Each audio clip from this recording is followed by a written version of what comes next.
Well, hello there, and welcome to another video. My name's Scott, this is Cycle the Nation.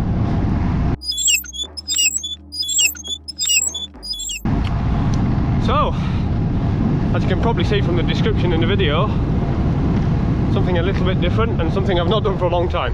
I'm riding my titanium Airborne. For those of you that don't know, and for those of you that are new, hello. I've had this thing for 5 years now, I think, and ridden a lot of miles on it. It's whatever year, no idea. Airborne Valkyrie titanium, running Ultegra and rim brakes. And the reason I'm on it is for a video in the future. My TCR is away for custom paint, but you'll see that in time. I'm not giving anything away right now, so I thought it'd be good to do a bit of a comparison video back on the old steed that I've done. I couldn't care to think how many thousands of miles on versus the TCR.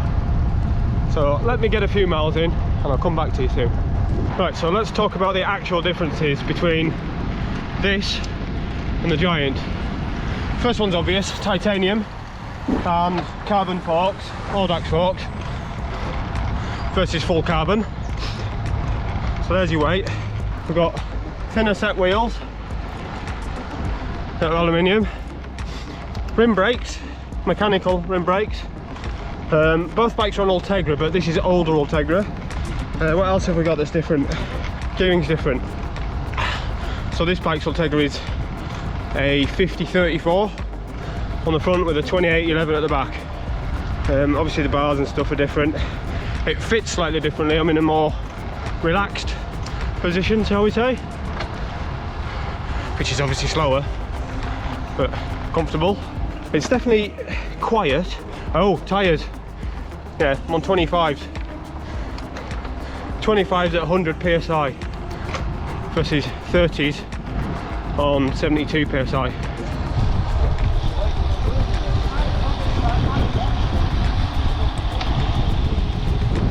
Not bad, is it?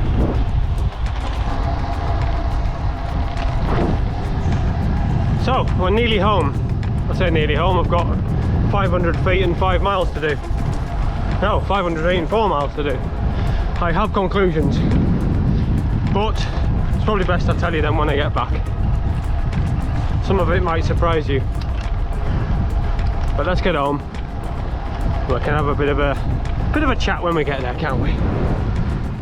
Right, it's shakedown time. So we have the bike here. Oh, coincidentally, these fake shadow stands. I've still got a few left if anybody wants to buy any. They're a £5 posted. I was allowed to make these by the person who has the copyright, and all the money went to the charity, so still valid. Right, so there's a lot of things to take from this. I'm trying to remember it all.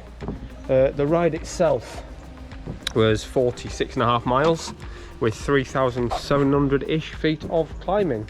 So a good varied ride across all different types of road.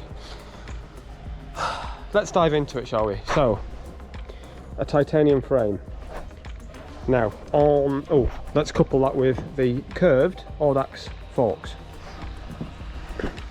On uneven surfaces, I'll say uneven, not lumpy, lovely.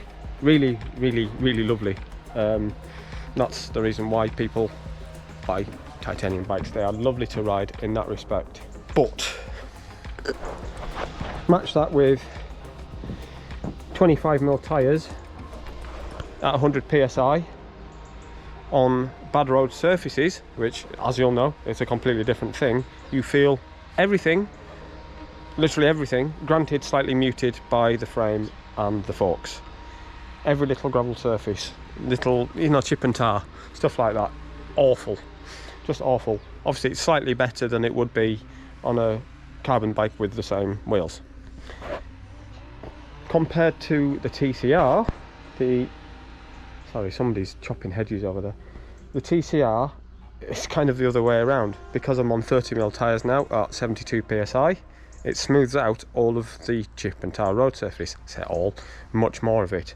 But on the lumpy stuff, it's still lumpy because the frame doesn't soak up any of the unevenness of the road surface.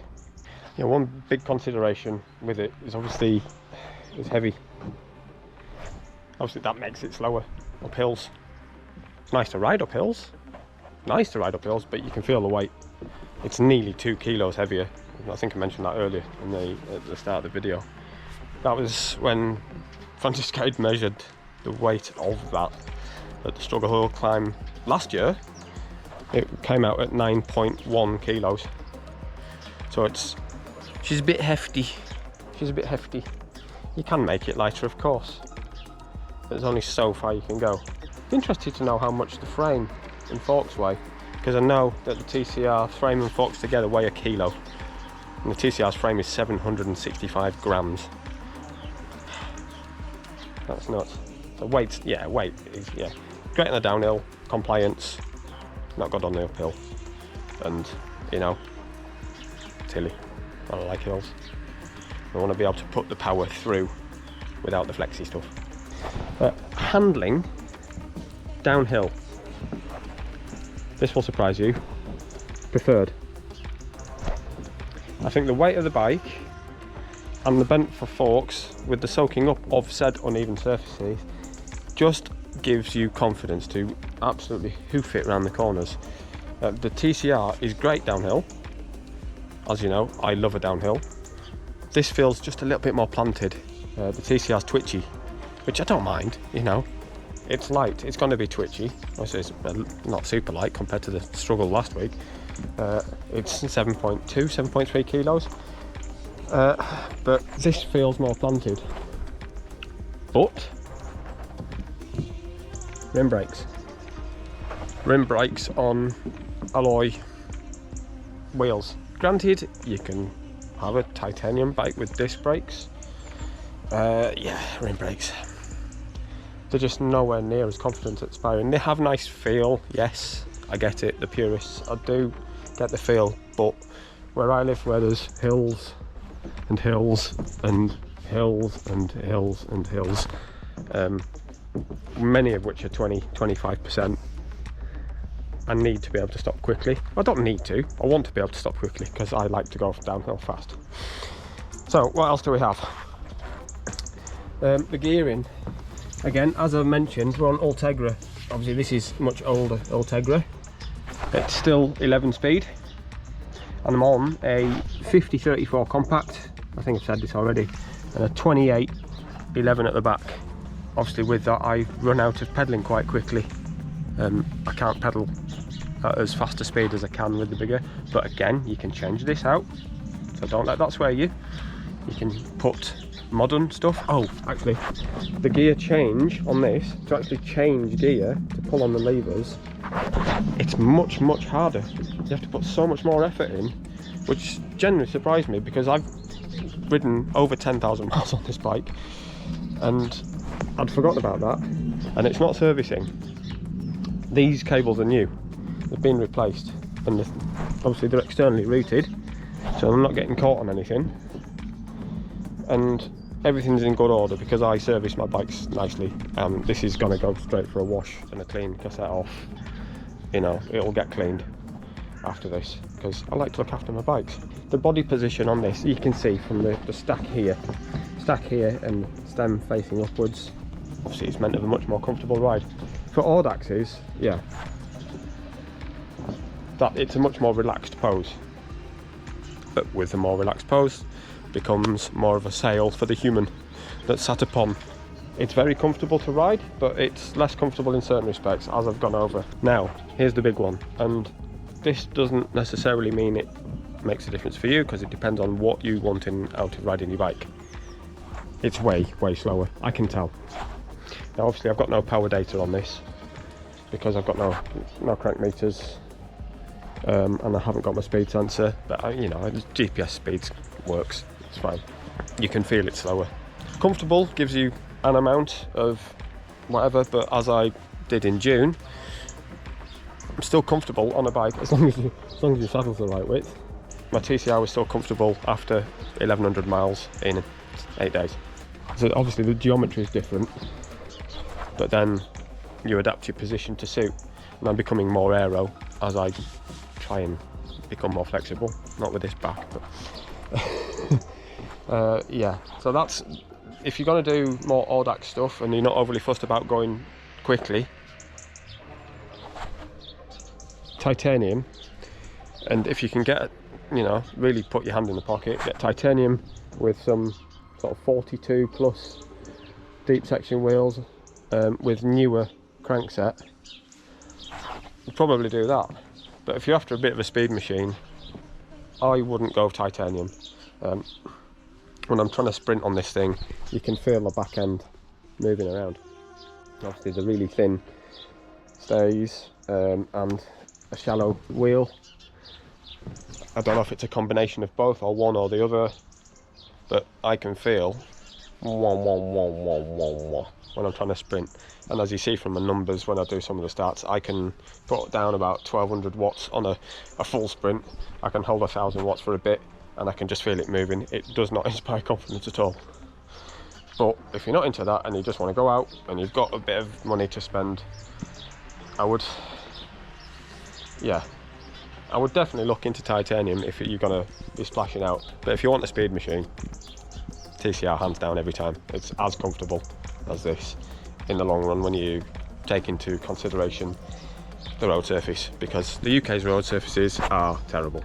And if you want to go even faster, you go somewhere where the road surfaces aren't as bad as they are. Say you go to the Isle of Wight or you're going abroad, TCR on 28s, 25s even, at a higher pressure, you're going to be lightning. Obviously, you know, you've got other losses with cable routing and stuff and what have you, but I've got some partial external cable routing on the TCR anyway. I don't know if I've actually got a summary. Basically, I'm going to throw the ball back in your cart. It's definitely a purist choice, is titanium, and people who have titanium bikes and see titanium bikes go, ooh, that's nice. And it's a lovely thing to have. I'm never selling this, don't get me wrong. I think it's the first time I've been on it since like March. Sorry. Because when I got the TCR, I didn't want to take it out in the terrible weather and just use this. One thing I do add the caveat that these wheels are actual cyclocross wheels as well. So they're strong, but I bought a bike to go on the turbo a year ago and these wheels came with, because my old wheels were super thin, the braking surface was gone. So another reason to have discs. You don't have to replace your wheels when you need to change your brakes. So if you've got anything to take out from that, please feed it back to me. I mean, in my head, so I don't know if you've seen, the J Laverack have just produced another bike in conjunction with Aston Martin. I mean, it's going to be uber money, something I can never afford, but my God, something like that would be nice, wouldn't it? How fast can a titanium bike be? You can't make... do they make aero titanium bikes? I don't think they do. It'd be nice to see one, but that would be cripplingly expensive, wouldn't it? Anyway, right, if you've got any comments and tips and tricks or anything to say about this, despite it being a little bit dirty, it is, you know, November, just ridden through a lot of puddles. I'm going to go and have some lunch and get this thing cleaned off, not at the same time, because that's weird. Thanks for watching. I'll see you soon.